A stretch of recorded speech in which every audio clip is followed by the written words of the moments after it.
ஆண்டவர் நமக்கு சொன்னாங்க, கர்த்தர் உங்களுக்கு ஆச்சரியமான காரியங்களை செய்வார் அப்படின்னா, அநேகர், அதாவது எல்லாரும் நம்மளை குறித்து ஒரு ஐடியாஸ் வச்சிருப்பாங்க. இவன் இவ்வளவுதான் இவனால முடியும்.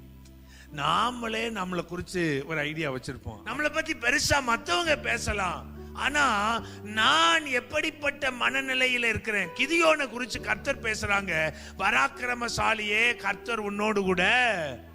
உடனே அவர் அப்படியே ஆண்டவரே தேங்க்யூ ஜீசஸ் அப்படியே சொன்னாரு.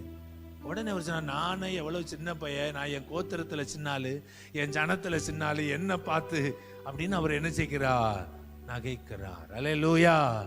சில நேரங்கள்ல வேதம் நம்மளை குறித்து பிரம்மாண்டமா பேசுகிறது, வேதம் நம்மை குறித்து பெரிதாக பேசுகிறது, தேவன் நமக்கு மிகப்பெரிய திட்டத்தோடு நம்மளோடு பேசுகிறார். ஆனால் அது நிறைவேறுவதற்கான வாய்ப்போ சந்தர்ப்பங்களோ நம்முடைய வாழ்க்கையில இல்லை என்றாலும், இந்த தேவன் நமக்கு அதற்கான ஏற்ற சூழல்களை ஏற்படுத்துகிறவராயிருக்கிறார்.